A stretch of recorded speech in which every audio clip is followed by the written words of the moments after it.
Hola, ¿qué tal? Hoy voy a tratar sobre la revolución. Esto es muy recurrente, lo sé. Primero hablaré de las condiciones objetivas de la revolución, que es esta intervención, y luego en otra, las condiciones subjetivas o la conciencia de la revolución y la acción consciente para promoverla. Ahora lo que vivimos es una época de reformismo, yo le llamaría reformismo a ras de suelo, reformismo cutre, reformismo garbancero, en donde hay una gente muy agobiada, muy angustiada, que busca desesperadamente cómo reformar el sistema. En primer lugar, el sistema es irreformable. En segundo lugar, reformar lo reaccionario, porque se reforma lo que se quiere conservar.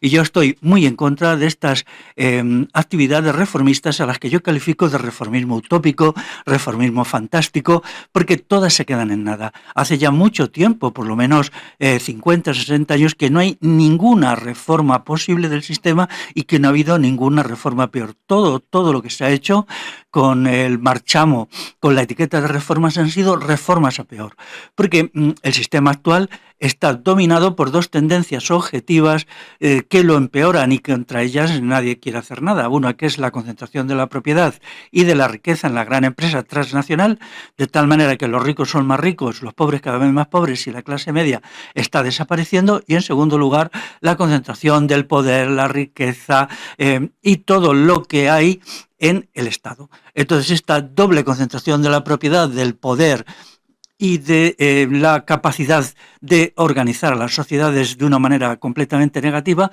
pues es lo que impide toda reforma positiva. Entonces, quiero dedicar este vídeo, y lo digo sin ironía, a estos reformadores angustiados que están siempre de allá para acá inventando cosas que no llevan a nada, ¿no?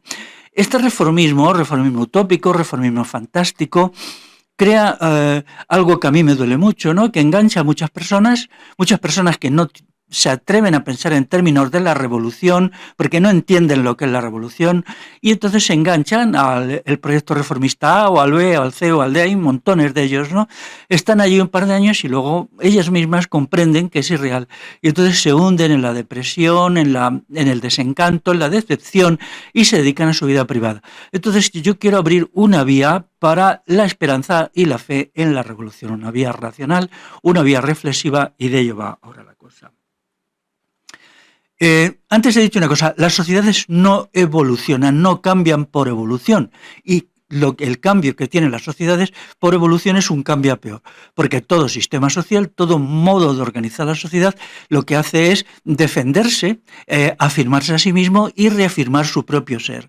Eso pasa igual como la refutación que la teoría de Darwin sobre el origen de las especies, que dice que se pasa de unas a otras por evolución de una especie hacia otra.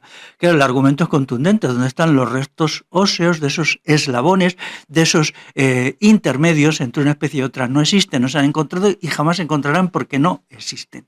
Las especies surgen en un espacio, desde el punto de vista del tiempo cósmico, infinitesimal. Surgen de repente, se crean de nuevo y no por evolución de otras especies. Y eso incluso Darwin, en algún momento de lucidez al final de su vida, porque como paleontólogo era bastante bueno, lo observó.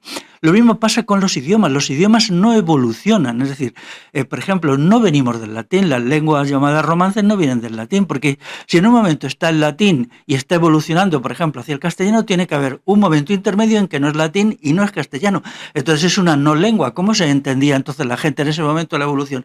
Son cosas infantiles. El evolucionismo, el reformismo, el ir poquito a poco no existe en la naturaleza, no existe en los idiomas y no existe en la historia. Por lo tanto, tampoco existe en la sociedad. Los sistemas no evolucionan. Por ejemplo, el pensamiento revolucionario tiene muchos elementos positivos para la gente. Proporciona una forma especialmente interesante de inteligencia creativa.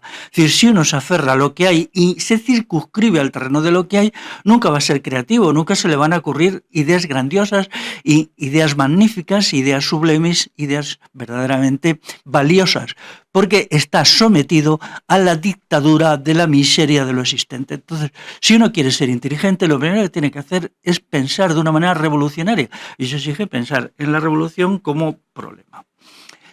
Y entonces, en segundo lugar, tengo que decir que ahora mismo estamos en la fase final ya acabada del periodo de estabilidad que empezó en los años 1950-1960. Esto ha durado 60 años.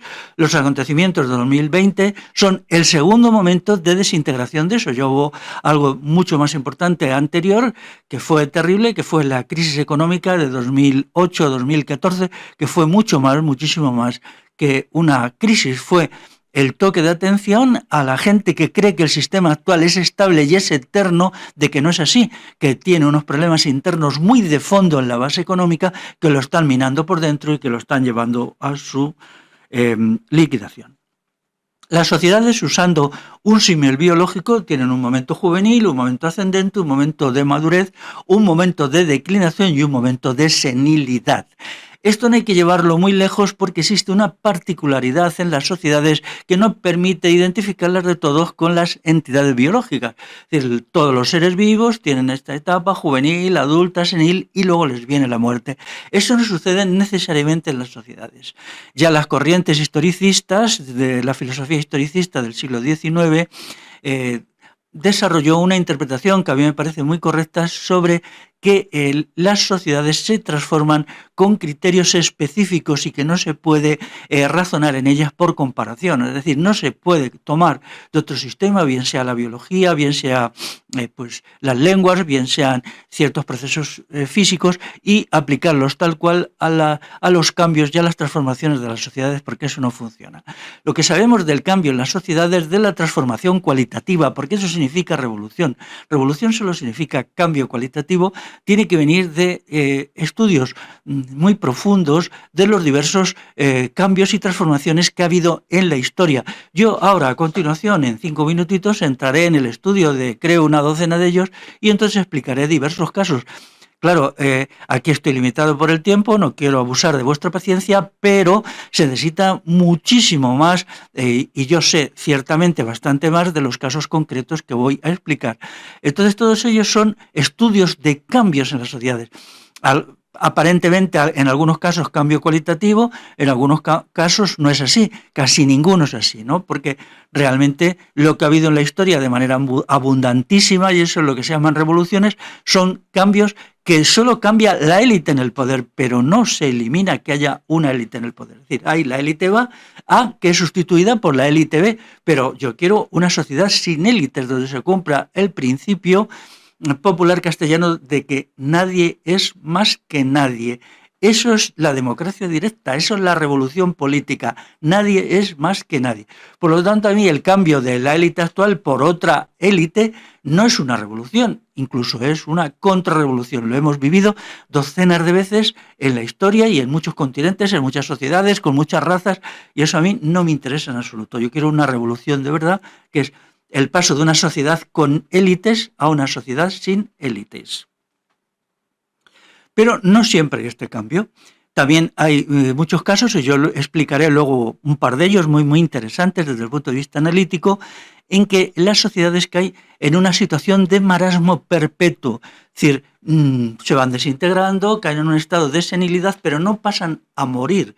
No, su sistema, su forma de organizarse, su estructura económica, su estructura política, no se desintegra, sino solo se quedan en ese estado de marasmo perpetuo que puede durar siglos, incluso milenios, sin que haya ningún cambio cualitativo a mejor, sino solo como un girar siempre alrededor de sí mismas, se sustituyen las élites por otras, que a su vez se sustituyen por otras, pero el sistema de base, el sistema productivo, el sistema político, el sistema jurídico, el sistema axiológico o de valores no se modifica. Entonces, esto tampoco me interesa, claro. No hay revoluciones, pero hay estancamiento permanente, estancamiento secular.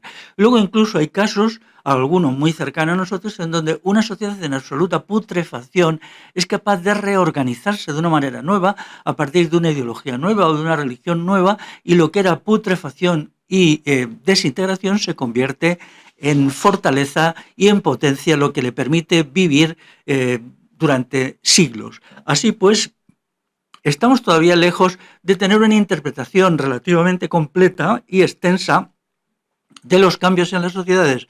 Pero ya todo esto indico para señalar que no todo el monte es orégano, que todas las interpretaciones simplistas están equivocadas en esta materia y que por un lado nos queda mucho por estudiar, pero por otro lado yo ya estoy trabajando, llevo trabajando muchos años por la revolución, por hacer la revolución, por lograr la revolución.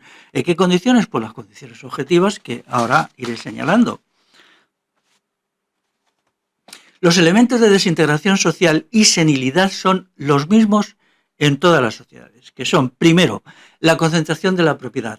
La concentración de la propiedad es un elemento de desintegración, degradación, embrutecimiento y envilecimiento de la sociedad del individuo colosal. Ahora estamos viviendo un fenómeno espeluznante, como muy pocas veces en la historia, de concentración de la riqueza y la propiedad en un pequeño número de empresas multinacionales apátridas, transnacionales, que lo están controlando todo, que están destruyendo a la pequeña empresa, a la pequeña propiedad, al trabajo autónomo, al trabajo familiar, lo están arrasando todo. Y entonces a partir de aquí se ha creado un caos de desintegración física y psíquica de la sociedad que es intolerable. En segundo lugar, el incremento del poder y presencia del Estado. A partir del incremento del poder y la presencia del Estado surgen todavía más fenómenos negativos, regresivos, destructivos, que son estremecedores. Y en tercer lugar, como consecuencia de los dos anteriores, está la polidegradación del sujeto. La polidegradación del sujeto, es decir, la degradación múltiple del sujeto, es otra característica de las sociedades seniles en desintegración. Todo esto ya lo he explicado en mi libro Autoaniquilación, el hundimiento de las sociedades de la última modernidad. Este libro plantea una cuestión que es el estudio de 20 nocividades decisivas, 20 nocividades que están en el meollo y en la médula misma del sistema actual y que no pueden ser erradicadas. Eso no significa que no puedan ser paliadas en ciertas condiciones, que no puedan ser aminoradas, pero de una forma coyuntural. Incluso a mí me queda la duda que coyunturalmente puedan ser tratadas para hacerlas menos graves. Estas 20 nocividades, que como digo en el libro podrían ser 100, me limité a las 20 más importantes porque, por no alargar demasiado el libro, pues son las que explican el estado de desintegración y de crisis de las sociedades actuales que se da sobre todo en su base económica. Yo he estudiado bastantes años economía por mi cuenta, yo soy un sujeto autoconstruido en lo intelectual y entiendo un poquito de ello, me parece. Ahora la estoy volviendo a estudiar, lo que estoy encontrando es muy interesante.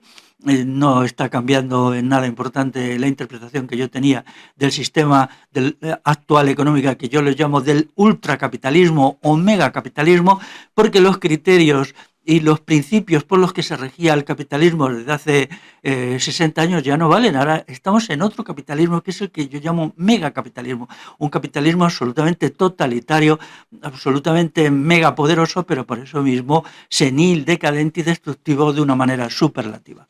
Así pues, es, a mi entender, la base económica la que está chirriando. Y de aquí se saca una conclusión. La revolución solo es probable, no es segura, pero lo que es totalmente seguro, sin ninguna duda, es la desintegración de la sociedad actual. De ahí no necesariamente y no probablemente va a salir la revolución, no, estoy seguro que es poco probable que la sociedad actual desemboque en una revolución, pero sí estoy absolutamente convencido que va a desembocar en un estado de desintegración y decadencia, arrasando con una parte sustantiva de los seres humanos y de la humanidad como nunca se ha dado en la historia, porque las fuerzas interiores de disolución, de dislocación, de aniquilación que operan en el corazón mismo del sistema son enormes. Así pues, hay que distinguir, ¿no? Nosotros necesitamos primero que el sistema entre en crisis, el sistema actual, político, económico, cultural, ideológico, médico, el sistema actual entre en crisis, pero no en cualquier crisis, en una crisis general, sistémica e irreversible. Y luego de ahí podremos quizá dar el salto a una transformación revolucionaria que lo refunde todo, porque lo que hay que refundar es todo. Hoy todo está mal construido, mal pensado, porque está pensado desde los intereses de un número reducidísimo de personas organizadas como gran empresa y organizadas como estados. Por lo tanto, primero tiene que darse el declive del poder constituido del sistema a partir de sus propias contradicciones internas. Y eso aquí, la gente de a pie, como es mi caso, tenemos muy poquito que hacer, casi nada. Es decir, si el sistema fuera estable en el terreno interior de sus propias contradicciones, la revolución sería imposible, que es lo que hoy se coloca en la cabeza de la gente. El sistema actual es perfecto, es estable, con la tecnología tan maravillosa, con la productividad tan maravillosa, con no sé qué y no sé cuántos. El sistema actual es imbatible. No piensan eso cada vez más pensadores del sistema. Por ejemplo, ahora se está desarrollando una vasta literatura de la decadencia, sobre todo en Estados Unidos y Francia. Entonces son estudios, a menudo con poca publicidad, que estudian la decadencia de la tecnología, la decadencia de la economía, por supuesto, la decadencia de la demografía, la decadencia de la salud, la decadencia de la medicina. Estos son en lo que yo llamo literatura de la decadencia y llegan a conclusiones que son muy pesimistas. ¿Por qué? Porque ellos no entienden que la revolución es la solución a eso, es la revolución posible, pero no la revolución necesaria. La revolución imbuye de fe, imbuye de esperanza, imbuye de entusiasmo, y eso ya es muy importante cuando lo que tenemos ante sí pues es una sociedad que se está desmoronando. Todavía, bueno, los procesos históricos son lentos según lo que estamos acostumbrados a pensar en términos de la vida humana. Es decir, hay un tiempo que es el tiempo biológico de la existencia humana y otro que es el tiempo de la historia. Yo estoy hablando del tiempo de la historia. Así que por favor no me habléis del tiempo de la existencia humana porque eso es otra cosa. Eso es biológico, mientras que la historia humana es el tiempo histórico. Entonces, si fuera verdad que el sistema actual tiene escasas y no antagónicas contradicciones internas, el sistema sería estable y la revolución quedaría pues como un consuelo, una artimaña intelectual, un procedimiento para desarrollar las propias virtudes intelectuales y virtudes morales y punto. Pero es que no es así. El sistema se desmorona y entonces pues os vuelvo a remitir a mi libro Autoaniquilación. Pasemos al estudio de algunas revoluciones o pseudo-revoluciones o antirrevoluciones que ha habido a lo largo de la historia. O sea, momentos en los cuales las sociedades explotan, suelen primero explotar y luego desencadenarse una gran cantidad de violencia, hay muchas muertes, o suele haber muchas muertes, pero la historia es así. No podemos cambiar la historia pasada, podemos entenderla y luego quizá hacer un juicio, nos guste o no nos guste, pero primero es entenderla. Tenemos que dejar juicios buenistas o juicios a prioristas o juicios moralizantes sobre lo que ha sucedido, porque si no lo entendemos todo lo demás sobra. Vamos a ver, la Revolución Francesa es la revolución por excelencia. En realidad no es una revolución, es una contrarrevolución. La hace el ejército francés es el sujeto agente revolucionario y tiene como objetivo el recrecimiento del poder del Estado para tener más soldados, para tener más recursos y vencer a Inglaterra, que era la potencia rival que se estaba llevando todo el poder en Europa y en todo el mundo. Entonces es así de simple, y todo lo que se hace en la Revolución Francesa pues no es nada más que un recrecimiento monstruoso del poder del Estado, el poder del ejército, eliminando todos los obstáculos de tipo jurídico y de tipo en las costumbres y en las mentalidades que se habían heredado de la Revolución altomedieval, que impedían movilizar suficientemente a la población masculina para mandarla al ejército y también movilizar recursos, es decir, machacar a la gente con impuestos para crear más cañones, más barcos de guerra, más fusiles y entonces conquistar Europa. La culminación de la Revolución Francesa es ni más ni menos es Napoleón.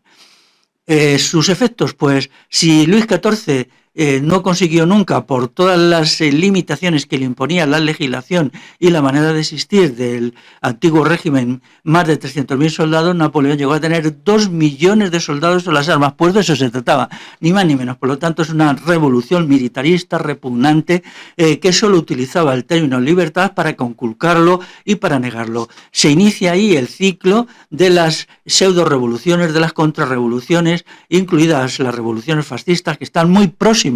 La revolución fascista mussoliniana está muy próxima a la Revolución Francesa, puesto que toma de ella la teoría central, que es la teoría del Estado-Nación y el nacionalismo. Entonces, pues de lo que se trataba era de crear naciones muy potentes, dominar el mundo con ella, matar a un montón de gente y hacerse con el poder.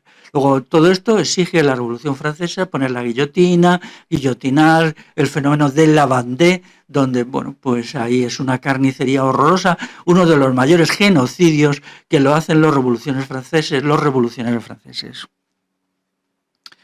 La Revolución Liberal Española, que surge de las Cortes de Cádiz y es una aplicación de la Constitución de 1812, es un calco de la Revolución Francesa. La Revolución Española se hace a partir de la Constitución de Cádiz, que es un calco de la Constitución de 1791 francesa.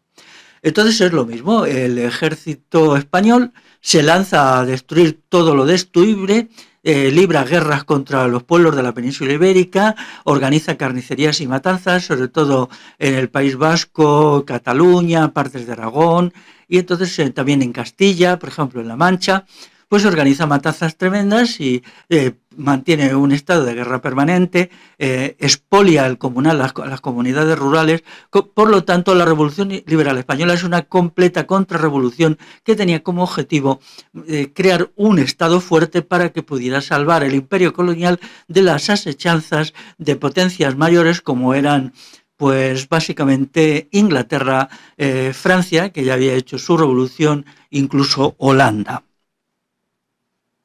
El ejército es el sujeto agente, es la clase, entre comillas, revolucionaria que hace la Revolución Liberal Española y la Revolución Francesa. Luego tenemos la Revolución Rusa. La Revolución Rusa es otro calco de la Revolución Francesa, un partido muy chiquitito, que es el partido bolchevique, que bolchevique en ruso significa minoritario. Ellos eran muy poquitos, pero eran muy audaces, muy inteligentes, y entonces aprovechan una situación de crisis global general de la sociedad rusa. Allí se dio una situación revolucionaria objetiva debido a la incorporación de Rusia a la Primera Guerra Mundial como potencia de primera fila cuando económicamente no estaba preparada para eso. Es decir, Rusia se hace potencia beligerante en 1914, se desangra absolutamente, tiene un número de bajas enormes, sobre todo entre la oficialidad en el frente, luchando contra los alemanes, y económicamente queda desagusta. Entonces hay un momento ya en la primavera de 2017 pues que el Estado está exhausto, el ejército está prácticamente disuelto, no hay recursos monetarios, no hay recursos económicos, y entonces pues hay un momento que muy inteligentemente, tengo que decirlo, aprovecha el partido bolchevique para lanzarse a la acción insurreccional. Ellos eran muy poquitos, por ejemplo la célebre toma del Palacio de Invierno en noviembre de 1917, posiblemente lo hicieran menos de 2.000 personas precariamente armadas, pero es que el Palacio de Invierno no estaba defendido por prácticamente nadie, porque no había nadie que lo defendiera porque el Estado ruso se había desintegrado. Entonces ellos hábilmente, echándole mucha audacia, porque la situación era de muchísima confusión y de muchísimo caos, se lanzan, toman el Palacio de Invierno, que era el centro del gobierno, se constituyen como gobierno ruso supuestamente obrero y campesino, y entonces empiezan rápidamente a, por un lado, reclutar tropas y, por otro lado, hacerse con elementos materiales, dinero, joyas, depósitos de armamento y alimentos en los hospitales para muy rápidamente expandir su aparato militar, porque es lo que verdaderamente cuenta. El poder viene del fusil, de tal manera que si ellos toman el gobierno en noviembre de 2017, 2 años después, habían pasado probablemente de menos de 2.000 soldados a unos 50.000. Y sigue incrementándose exponencialmente. Entonces, ¿ellos qué hacen? Pues rápidamente lo que hacen es sustituir a la vieja élite dominante por otra nueva élite dominante, que son ellos. Entonces, fijaros, por ejemplo, que ellos incluso pues se van a todos los sitios donde habían estado, se ocupan los mismos palacios que habían tenido el zarismo. El Kremlin, por ejemplo, que era un palacio zarista, pues ellos lo ocupan. Entonces no es más que un cambio de una élite por otra. Crean un capitalismo de Estado verdaderamente criminal, verdaderamente violento. Y entonces, ¿qué podemos aprender de la Revolución Rusa? 2 cosas. Primero, que si no hay una situación revolucionaria, no hay nada que hacer. Esa situación se tiene que crear a partir de las propias contradicciones del sistema.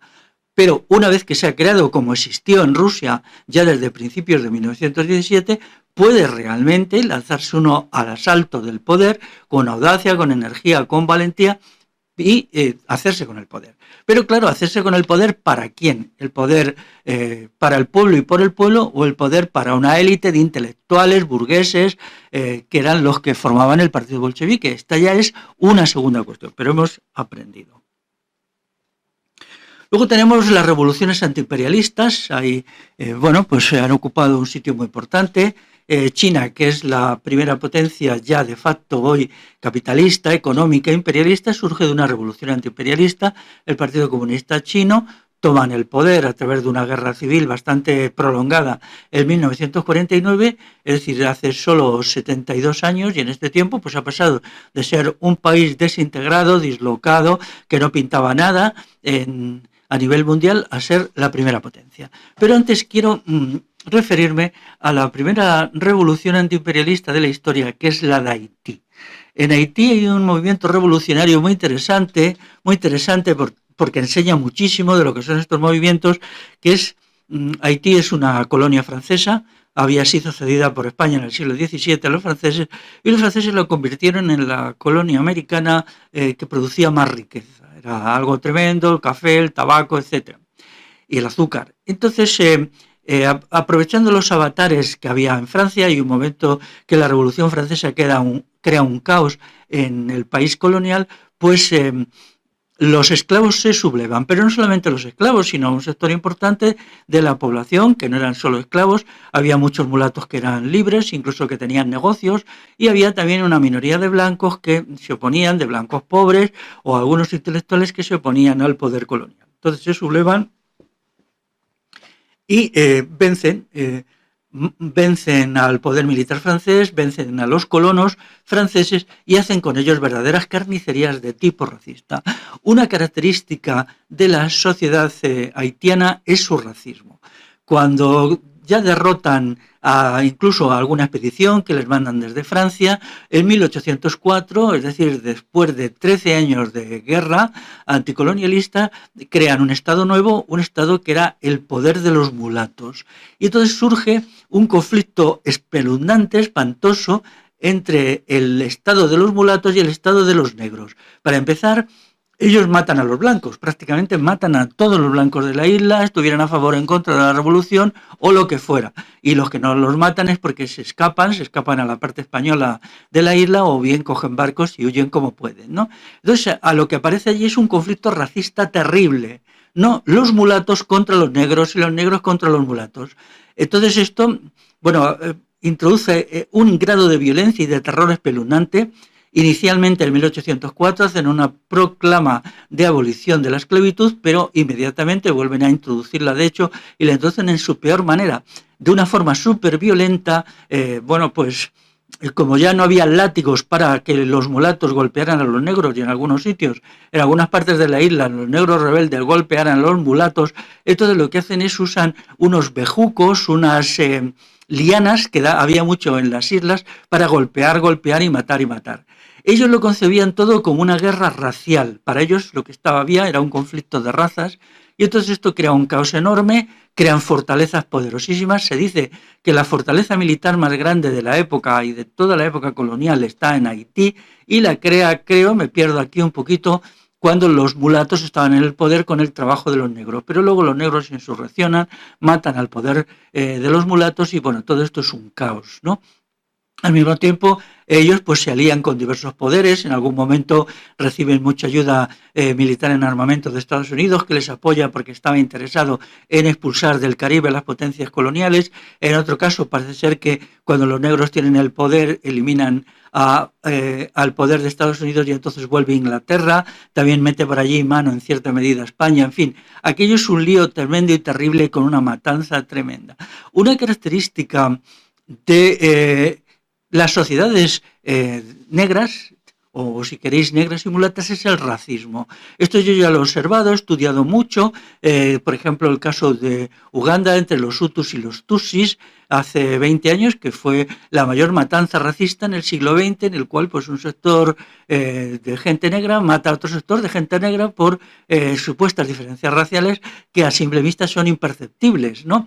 Pero entonces, digamos que hay que explicar a través de la historia, a través de los modos de producción, los sistemas económicos, por qué, digamos, el continente africano es el continente del racismo por excelencia, y hay una impronta racista muy fuerte en todos los movimientos en que aparecen los negros. Y en el caso de Haití es estremecedor, yo esto ya lo sabía porque lo había estudiado hace bastante tiempo, ¿no? Luego, pues aquí sucede en Haití lo típico. Primero hacemos una pomposa declaración de principios, abolimos de esclavitud para volver a reintroducirla, de hecho, de formas aún más sangrientas, más terribles, para crear unas élites derrochadoras, espantosamente derrochadoras. Una parte muy importante de los ingresos de todas las élites anticolonialistas se gastan en su propio beneficio, mientras que el pueblo vive en la miseria. Eso pasó también, por ejemplo, en China, en Argelia fue tremendo. Cuando Argelia consigue la independencia en 1954 del poder colonial francés, se crea una nueva élite, una élite dominante que es mucho más derrochadora, mucho más destructiva, mucho más dada al lujo y a los placeres que la élite francesa, con lo cual detraen una cantidad enorme de moneda fuerte y de ingresos que no se pueden utilizar para dar de comer a la gente pobre, que lo pasa mucho peor que bajo el periodo colonial. Esto es así, y quien quiera discutirme esto, estoy dispuesto, como he dicho muchas veces, a un debate de 10 horas seguidas, que yo estoy dispuesto a aducir datos y más datos, y no digamos la India es igual. El poder postcolonial en la India fue mucho peor que el poder inglés, o sea, el nivel de miseria y de pobreza fue mucho, mucho mayor que el que había existido anteriormente. Luego hay otras pseudo-revoluciones en donde ni siquiera hay una sustitución de las élites, es decir, no hay una élite que sustituya a la precedente, como en la revolución bolivariana en Venezuela, que no tiene nada de revolución, se llamó el socialismo del siglo XXI. Vamos a estudiar objetiva y fríamente, dejando aparte toda posición ni a favor ni en contra. ¿Qué fue aquello? Aquello en principio fue una copia del peronismo. El peronismo es un movimiento que se da en Argentina en los años 50, que pretendía convertir a Argentina en una potencia colonial en Hispanoamérica a partir de los ingresos que tenía por la venta de productos agropecuarios, carne, trigo, etc.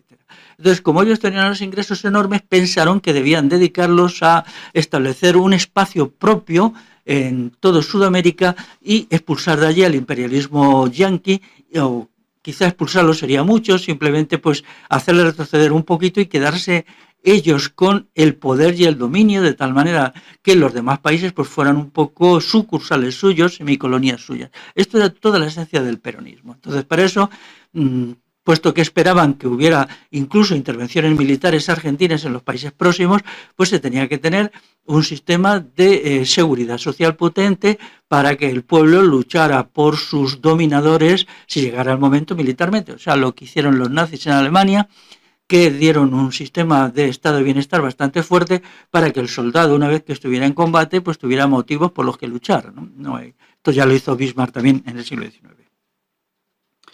Entonces la revolución bolivariana es un calco de lo que se había hecho en Argentina, pero esta vez con el petróleo como fondo. Entonces se pensó que, puesto que Bolivia era el primer país por los depósitos petrolíferos, pues si eso se explotaba a fondo, pues se podrían convertir, digamos, en los amos en el país dominante en todo Sudamérica. Esto se pone en marcha hace ya 14 o 15 años, pero claro, no cuentan con los avatares de la historia, con la crisis económica de 2008, con la caída en picado del precio del petróleo. Toman una serie de medidas económicas que son horripilantes, de ataque a la pequeña empresa, absolutamente dementes, absolutamente enloquecidas, porque estaban infatuados, se creían que lo podían hacer todo y aquello acaba en un desastre. Pero en este caso es la misma clase dominante, el mismo ejército venezolano el que lleva adelante todo el proceso. Y yo no entiendo cómo un ejército clasista de clase puede hacer una revolución ni socialista, ni bolivariana, ni nada de nada. Bueno, todo este asunto está hoy acabado, está hoy perdido, ya salvo los muy, muy adictos, nadie quiere sacarlo como historia, pero así fue. Luego tenemos una revolución fallida, que es muy interesante, que son los sucesos de la primavera y el verano de 1936 en el Reino de España, en lo que es el Reino de España, que entonces era la República Española.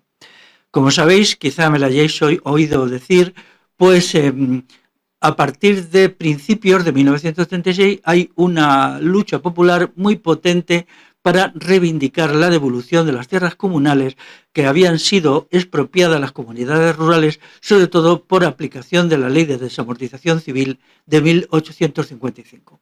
Entonces hay un momento que la sociedad rural popular explota y decide que el Estado les tiene que devolver ya, inmediatamente, las tierras y demás bienes artesanales muy potentes que les habían ido robando en los últimos 50 o 60 años.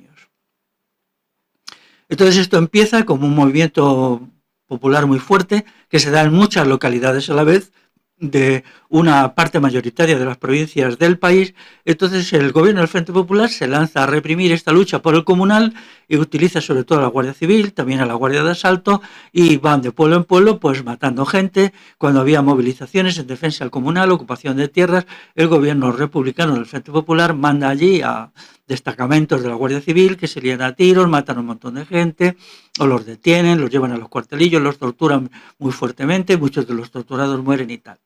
Entonces todo esto va subiendo y subiendo hasta que haya un momento en los meses de mayo y junio que el movimiento popular es imparable. La Guardia Civil queda desbordada, ya no puede ejercer la represión porque está desbordada, porque se siente cercana en sus cuartelillos y atacada continuamente, y entonces la defensa del orden constituido y de la propiedad privada concentrada le corresponde al ejército.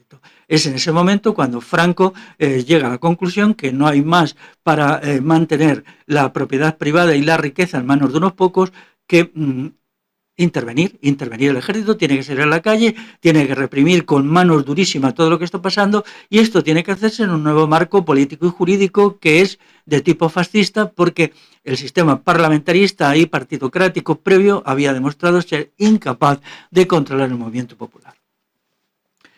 Estalla la guerra civil y entonces el movimiento popular pro recuperación del comunal es reprimido por unos y por otros. Los franquistas lo machacan y los republicanos lo machacan también en las zonas donde dominaban. Es decir, los republicanos no son menos tolerantes con este movimiento, al contrario, lo machacan con muchísimo rigor. Por ejemplo, el gobierno de Largo Caballero, que se queda en noviembre de 1936, en el cual participa la CNT, participa todas estas fuerzas que se las dan de radicales y que nunca lo han sido, pues entonces se dedica ya a la destrucción completa de aquellos espacios, de aquellos territorios, bien sea de la industria, bien sea de los servicios, donde se había establecido lo que podemos llamar más o menos un modo comunal de producción y unas formas de vida comunales. Es decir, la izquierda persigue tanto la comunalidad, la economía comunal, como la derecha fascista, cada uno en sus zonas. Por eso, quienes hablan de colectividades en 1936 o en 1937 engañan a la gente. Lo de las colectividades, sobre todo los anarquistas que hablan de esto, están engañando al público. Las colectividades nunca existieron, salvo allí donde estaban libres de la influencia de todos los partidos y sindicatos, incluidos la CNT y la FAI, que no eran nada más que partidos sindicatos, ¿no? Entonces, las colectividades estas legales, las legales, no eran nada más que instituciones dependientes del Estado, por mucho que estuviera allí emitida la CNT y la FAI.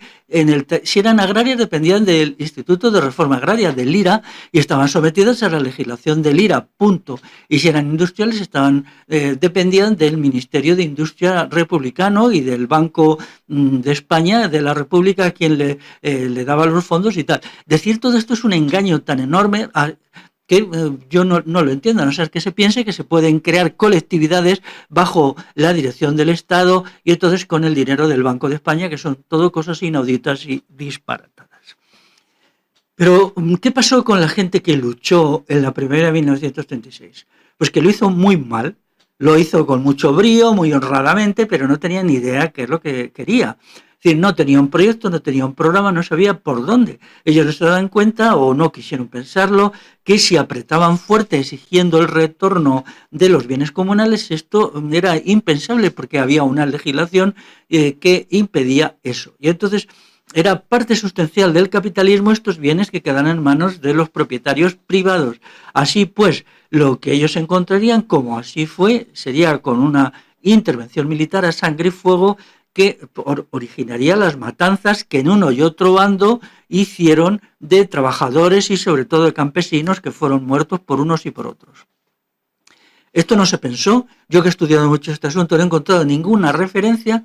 Lo que se hacía era cada cual en su pueblo, pues se lanzaba contra el cuartelillo de la Guardia Civil, tal, pero sin ningún proyecto estratégico, sin ningún programa estratégico.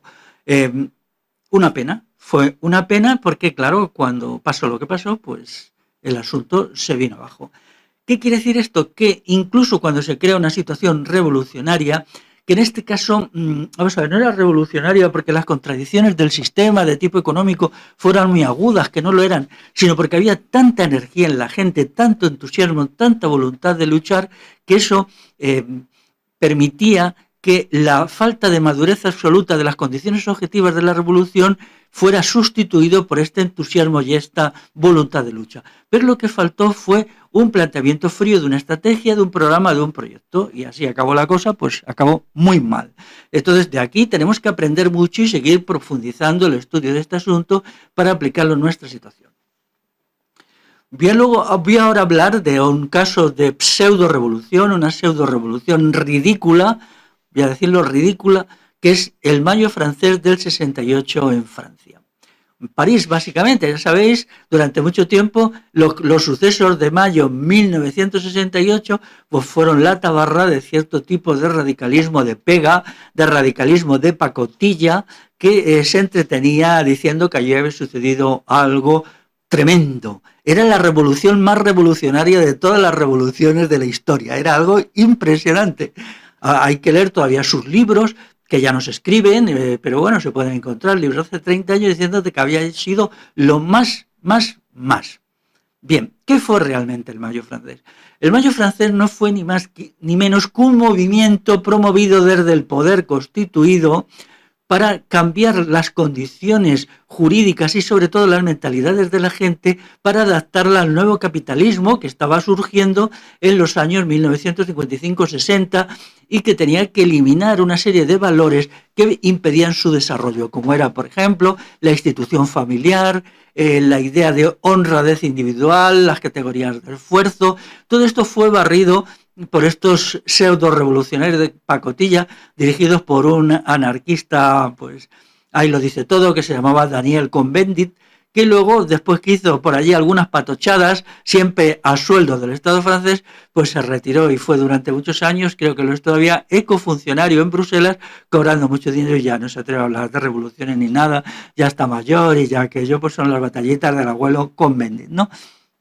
Entonces, como era necesario revolucionarizar en el sentido peor y más negativo la conciencia de la gente, pues entonces se lanza aquello que todo se redujo a algunas cuantas manifestaciones y me parece que hubo 3 o 4 muertos, 1 o 2 de los cuales fueron por atropellos. Es decir, que aquello fue nada realmente. Y, bueno, pero no se entendía en ese momento y a partir de ahí pues ha sugerido toda la ideología que se llama de forma peyorativa progre, izquierdista blandita y todo esto que ahora ya está en completa decadencia porque ahora estamos en otro momento. Justamente todo lo que se hizo en los años 50 y 60 ahora se está desmoronando, se está hundiendo y estamos entrando en una fase nueva. Y ahora quizá llegue un momento que desde arriba también nos lancen otro nuevo Mayo francés, lo llamarían de otra manera por supuesto, para crear el tipo de conciencia necesario para el desenvolvimiento del capitalismo en las nuevas condiciones.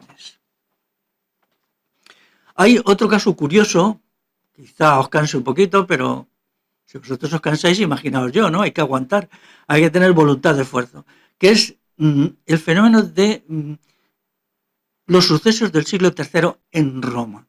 Yo esto lo he estudiado mucho. El siglo III es un siglo de decadencia. Yo entiendo que ahí se daba una situación revolucionaria, y no solo estática, sino en desarrollo. Es decir, en desarrollo quiere decir que según iba pasando el siglo III, cada vez había más crisis revolucionaria, objetivamente revolucionaria, en la sociedad romana, no solamente en Roma ciudad, sino en todo lo que era el Imperio Romano, la cuenca del Mediterráneo. Entonces, la crisis del siglo III fue tremenda porque es una crisis del modelo económico, del modelo político, del modelo militar y de las instituciones, por ejemplo, del modelo religioso dominante, que era el modelo pagano. El modelo pagano se derrumba en el siglo III, aunque luego todavía subsiste hasta finales del siglo IV o incluso hasta el siglo V, cuando ya el mismo Estado romano lo prohíbe, pero es un derrumbe total, ¿no? Es un derrumbe de la sociedad. Incluso, pues, constantemente estaban cambiando de emperador, la guardia pretoriana nombraba al emperador, lo tenía un mes o dos y luego lo mataba, había guerras civiles. Las guerras civiles a veces son interesantes para el desarrollo de la revolución porque significa una división en el seno de las élites que entonces empiezan a enfrentarse entre sí y eso abre el camino para la revolución. Entonces, en el siglo III era esperable, sería esperable, que los cristianos, que ya eran una facción importante de la población, hubieran emprendido un movimiento revolucionario insurreccional como luego hicieron los bagaudas en el siglo V. Pero esto no sucede. Es decir, los cristianos, que eran la única fuerza revolucionaria que había entonces en la sociedad romana, en el sentido revolucionario total, no son capaces o no quieren aprovechar esta gran crisis objetiva de la sociedad romana. Y entonces nos encontramos con una crisis social objetiva, pero que no encuentra el sujeto revolucionario que la convierta en crisis social de facto subjetiva. Entonces, pues el siglo III pasa sin pena ni gloria. Porque esto, yo entiendo que hay una estrategia en el cristianismo de la época que no tiene nada que ver con la Iglesia no existía, la Iglesia no existe hasta el siglo IV cuando la crea Constantino, pues entonces ellos habían creado un sistema que eran las fraternidades. Las fraternidades eran asociaciones para la mutua existencia, para la vida en común, para el afecto mutuo, que eran muy potentes y ya podían las fraternidades en el mundo urbano, que era donde los males y horrores de la sociedad romana eran más fuertes porque el mundo rural estaba más protegido por la distancia, pues entonces allí ellos vivían en estas fraternidades. Y pensaron, imagino yo por algunas cosas que he leído, que no había que hacer nada porque llegaría un momento que la mayoría de la población viviría en fraternidades, sería cristiana, y entonces el sistema cambiaría por sí mismo. Es decir, no había nada que hacer, no había que acudir a procesos insurreccionales para los que el cristianismo estaba preparado. Es decir, los evangelios hablan en bastantes ocasiones del uso legítimo de la violencia. Esto, bueno, luego se ha ocultado, pero una lectura, incluso en la versión actual de los evangelios, así lo mantiene. Pues este asunto no funcionó, no funcionó. ¿Qué hace el Estado romano? El Estado romano entiende que está en una situación desesperada y entonces lanza las persecuciones de los cristianos, que empiezan inmediatamente ya a finales del siglo III. Antes había habido persecuciones, pero eran persecuciones pequeñas. Mataban una cantidad relativamente pequeña de cristianos. Entonces, la persecución de Diocleciano, que empieza justo en el año 303, es ya nada más acabar el siglo III, entonces el Estado romano hace un análisis estratégico y concluye que hay que hacer una matanza enorme de los verdaderos cristianos para luego recuperar a los pseudo cristianos que estaban dentro del movimiento. Entonces, la matanza es tremenda, no sabemos qué datos pueden haber, pero yo entiendo que entre 5 y 10 millones de personas son asesinadas en 8 años, sobre todo en la parte oriental del imperio, que era la más densamente poblada y donde había más ciudades. Es una verdadera carnicería que continúa y continúa, ¿no? Entonces, vamos a ver, si hay una situación revolucionaria y hay una fuerza revolucionaria que no aprovecha esa situación, con toda seguridad el Estado se va a lanzar contra ella y va a hacer una matanza. Eso es así.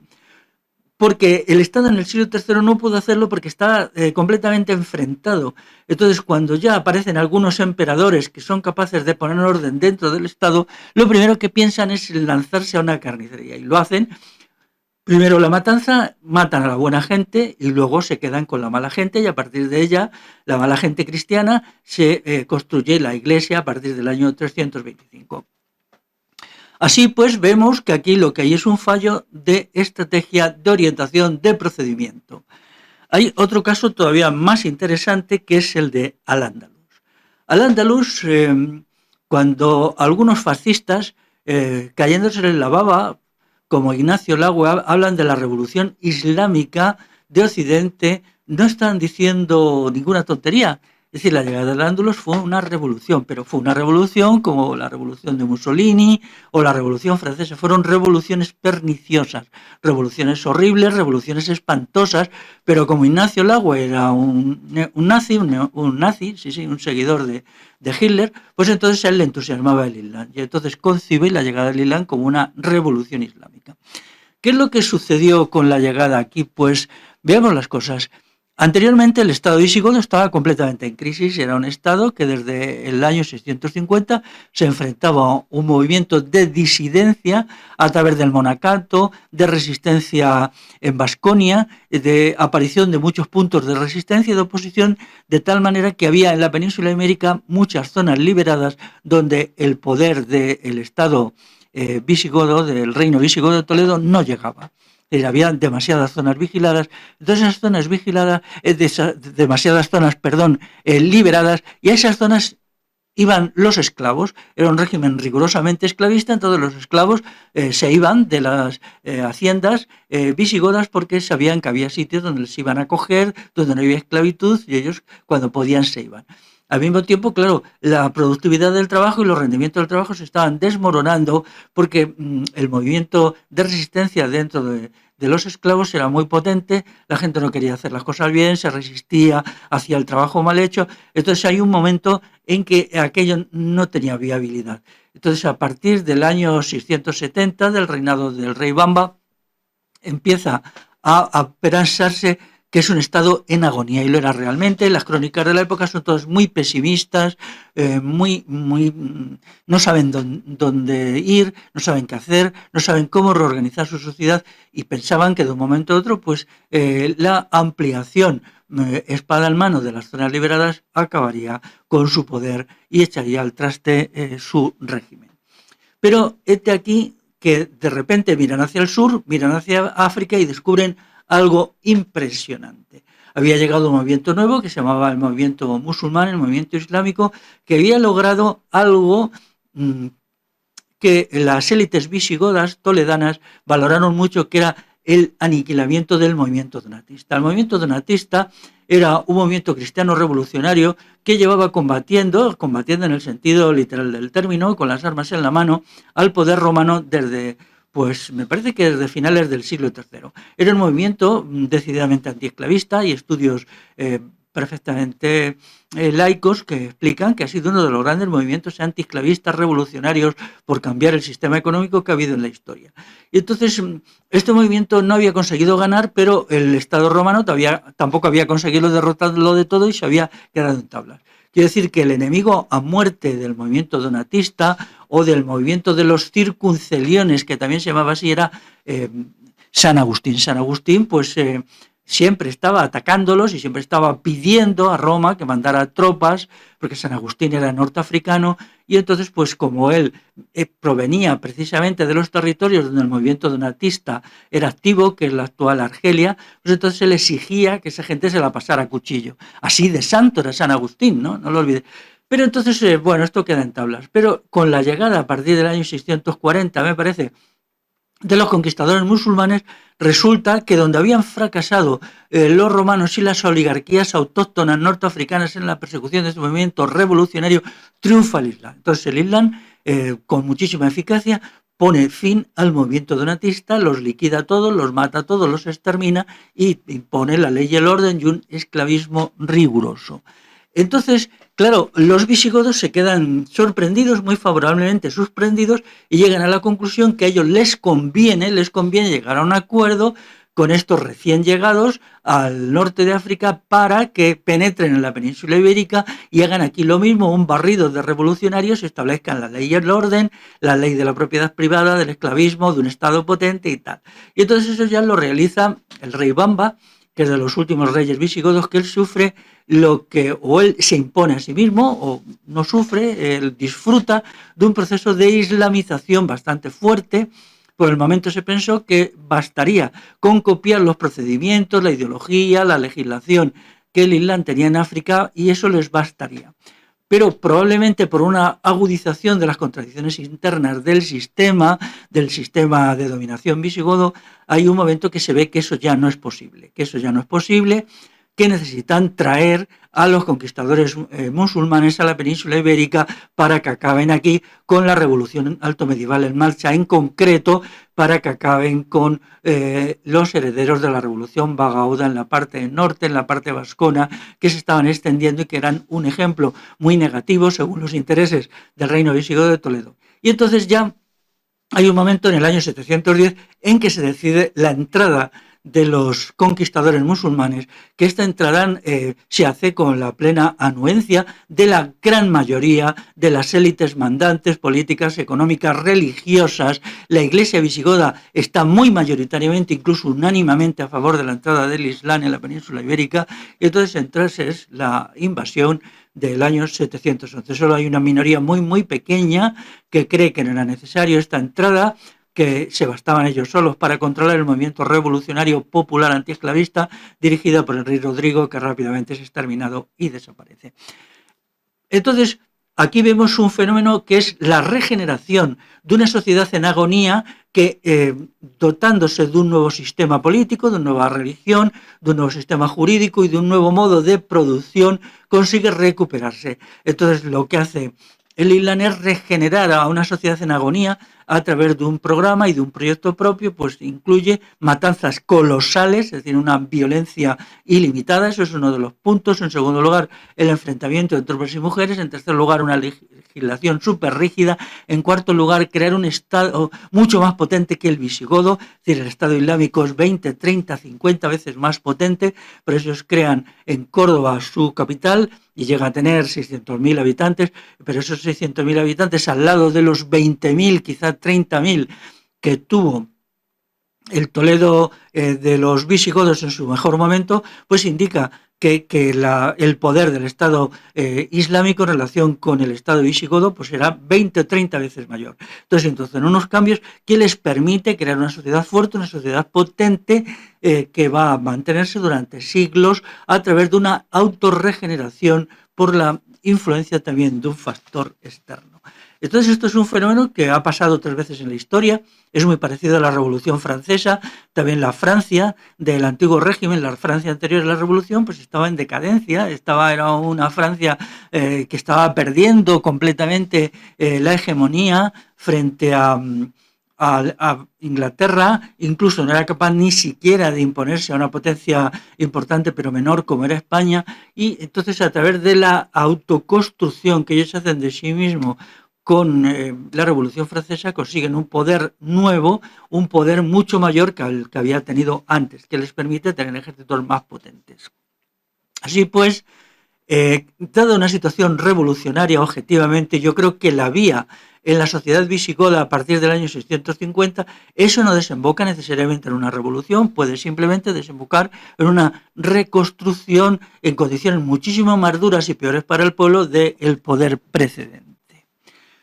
Donde un fenómeno como este ha sucedido masivamente ha sido en África. Cuando se estudia con criterios de objetividad las sociedades africanas, no se sabe qué pensar realmente. O sea, es algo que han funcionado con otros patrones y de otra manera que realmente yo llevo años, bastantes años, estudiando las sociedades africanas, pero desde su edad del hierro, que no coincide necesariamente con la nuestra, que es la euroasiática. Entonces, ¿qué sucedió? ¿Por qué las sociedades africanas se estancan en un periodo que es esclavista y no son capaces de superar ese periodo? Es decir, no son capaces, crean sociedades esclavistas muy potentes, pero se estancan hace 3 o 4.000 años. No se sabe exactamente. Y luego surgen lo que se llaman reinos negreros, que en realidad son los que venden a los europeos a partir del siglo XV los esclavos. Pero los europeos son solo los comerciales de estos reinos o imperios negreros, porque los europeos no penetraban en el interior, solo llegaban y compraban los esclavos que los otros criaban o cazaban. ¿Quién? Las élites negras, eran las élites negras las que realizaban toda la parte del trabajo sucio, y a los europeos les vendían solo una parte, porque entre ellos se vendían y compraban completamente esclavos. Había países que se habían especializado en la captura, en la caza de esclavos, en la crianza de esclavos por métodos prácticamente como la crianza de animales en granja. Entonces pues se vendían unos a otros. Entonces esta no superación de este estado es algo que llama la atención y que explica la historia del África negra y su situación actual.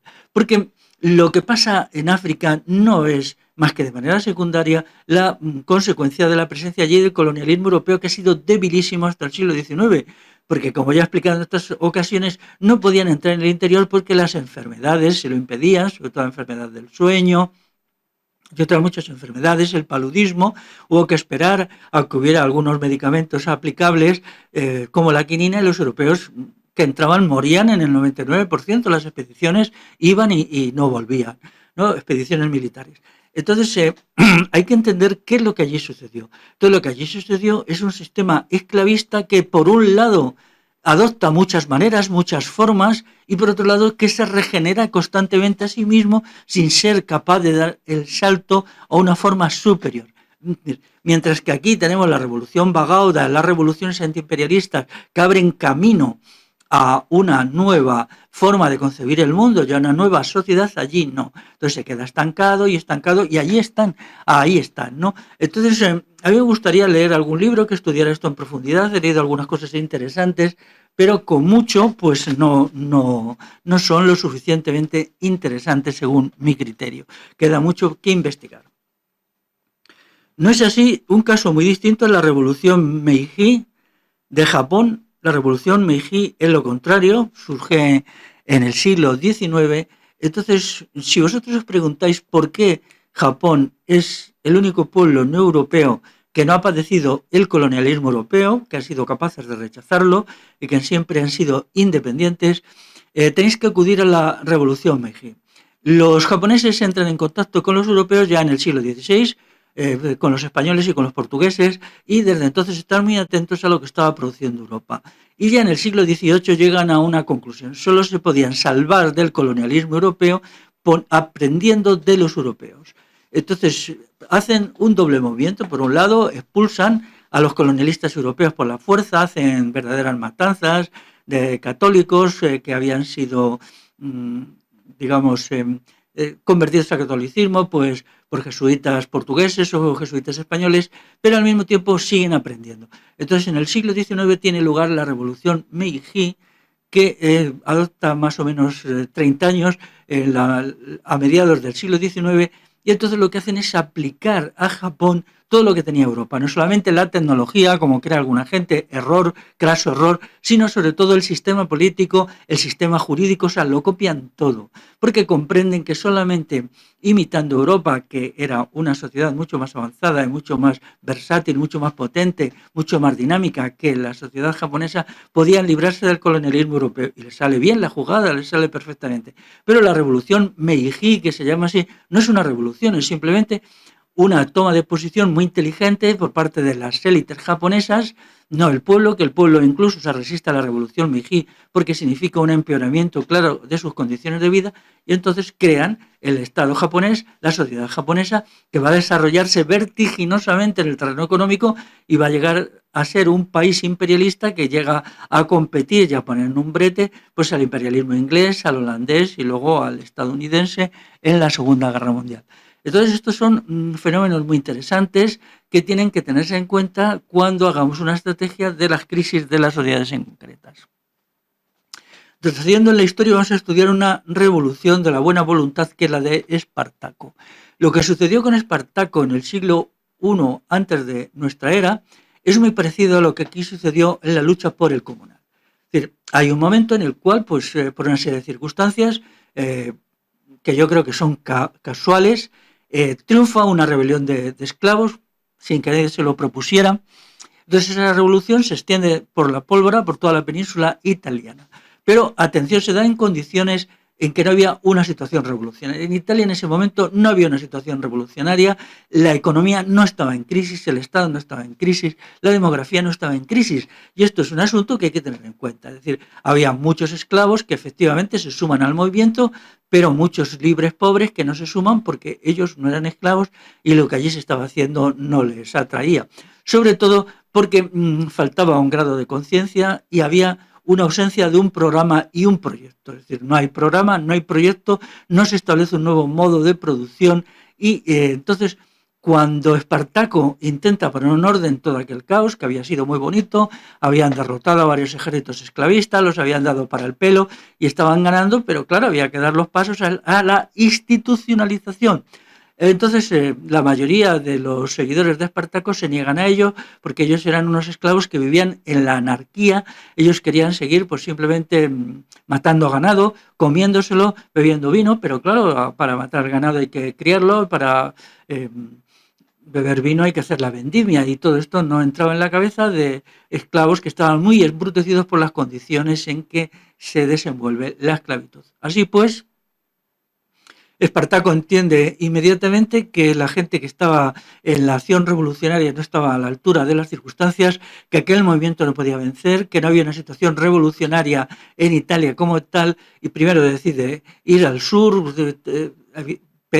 dar grandes cantidades de metales preciosos a unos piratas para que les saquen de allí. Cuando estos piratas les falla, vuelve hacia el norte para cruzar los Alpes y escapar. Antes de esto llega un ejército muy potente, romano. Él comprende que no hay nada que hacer, que la victoria no es posible, entonces toma una decisión muy digna, muy honrada, por el cual Espartaco siempre será un gran combatiente por la libertad en el corazón de la buena gente, que es morir matando. Entonces se lanzan a la batalla sabiendo que no pueden ganar y mueren todos. Espartaco y el resto de la gente. Es un final muy digno, muy heroico, muy épico, pero muy inefectivo.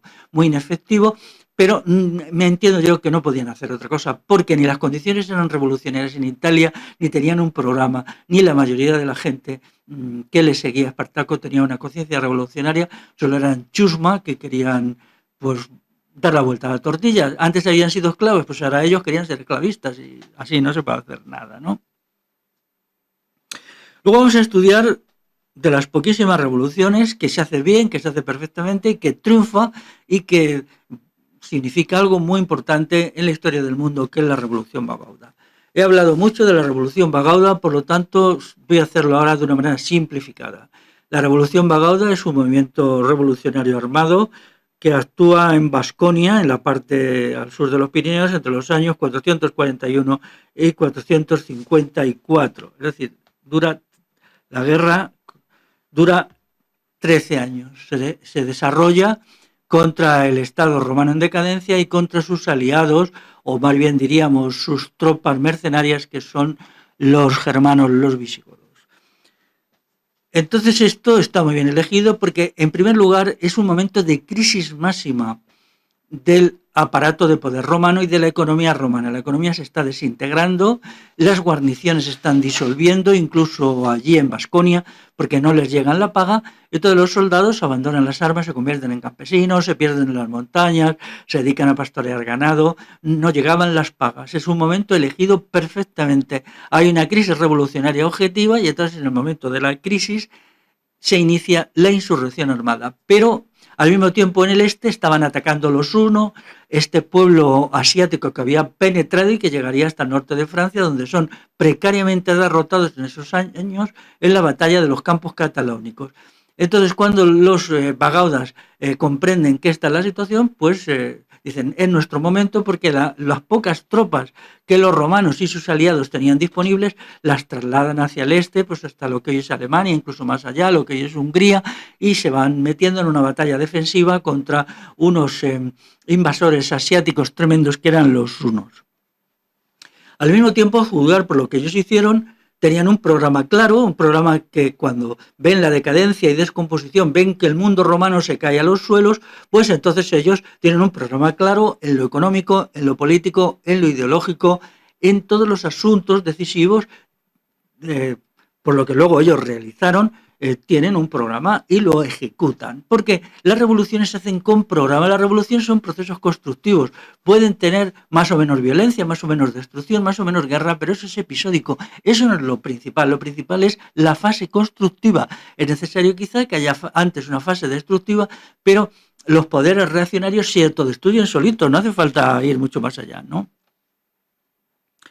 Entonces, cuando incluso tácticamente, cuando ellos ya ven que después de la batalla de Tarazona, donde dan muerte al obispo, es decir, al poder eclesiástico allí, entienden que no pueden seguir combatiendo en espacios tan abiertos, pues se retiran a los Pirineos, hacen una retirada que más que táctica es estratégica, pero allí, en estos sitios tan agrestes, ya no pueden ser perseguidos y vencidos por el poder romano, que temporalmente se olvida de ellos. Hay una cuestión también muy interesante en la Revolución Bagauda, que es una revolución de la pluralidad.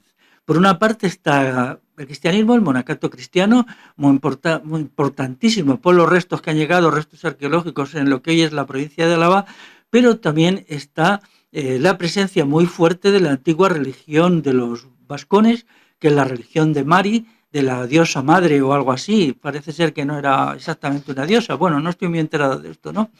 Entonces hay un sincretismo, es decir, por un lado hay un sector cristiano revolucionario, por otro lado hay un sector pagano que sigue la religión de Mari, y muy probablemente hay otro sector que no es ni lo uno ni lo otro, que no le interesan demasiado las cuestiones religiosas, pero sí el programa. Entonces estos tres sectores se unen sobre la base de un programa revolucionario. Entonces esto es muy bonito, muy eficaz, que no hay querellas entre ellos y se unifican con un programa de transformación revolucionaria de la sociedad.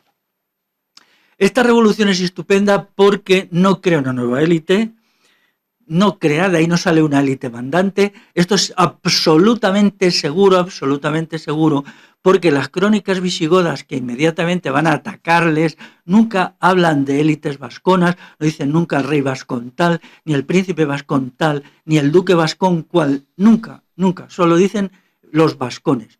Entonces, las crónicas visigodas eran bastante precisas y en otros combates que habían tenido con otra gente, pues siempre citaban el nombre de los jefes, de las autoridades, y entre los vascones no. ¿Eso qué significa? Que es una revolución que abole todas las élites políticas y por lo tanto todas las élites económicas. Y esto es impresionante. Esto significa que crea el comunal, la revolución bagauda, y también que abole la esclavitud. Entonces ya estamos aquí en una ruptura. Esto sí es una verdadera revolución. Aquí sí hay una verdadera revolución popular que crea una nueva sociedad y abre una perspectiva nueva a la historia del mundo, porque daros cuenta que la onda de choque, es decir, la difusión de la revolución bagauda es muy importante. En el siglo X hay un renacimiento en condiciones nuevas en lo que hoy es Francia de la revolución bagauda, en lo que se llama la reforma de Cluny.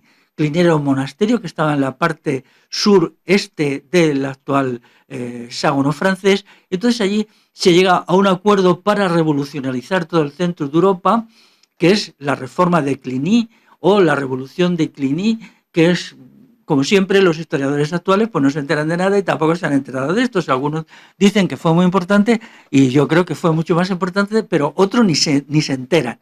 Están tan obsesionados y tan metidos en sus locuras. Entonces, ahí se crea la Europa actual, con unos criterios sobre la libertad, etc. Es muy interesante y me gustaría leer alguna vez algún libro sobre la reforma de Cluny, que no fuera un disparate completo de pe a pa, y alguno, pero no entienden nada, ¿no? Pero vamos, a mi criterio, la aplicación a las condiciones del siglo X, una vez que el imperio carolingio ya se había desintegrado por completo, de las reformas, de las transformaciones, de los cambios revolucionarios que se habían hecho en el norte de la península ibérica a partir de la revolución del siglo V. Entonces, lo que concluyo yo con todo esto es que los cambios de las sociedades son de muy diversa naturaleza, tienen muchísima complejidad, pueden significar la sustitución de una élite por otra, pueden haber cambios sin un mantenimiento durante siglos y milenios, o pueden ser revoluciones verdaderas. ¿Esto qué significa? Que las revoluciones se escogen. Entonces, en las condiciones actuales, volviendo ya al presente, lo que tenemos que hacer es examinar la fuerza y la debilidad del actual sistema para comprender qué posibilidades hay hoy para la revolución. La debilidad del actual sistema pues es que está dañado en su base económica, en su base demográfica, de una manera tremenda. Tiene, pues ya lo digo antes, tiene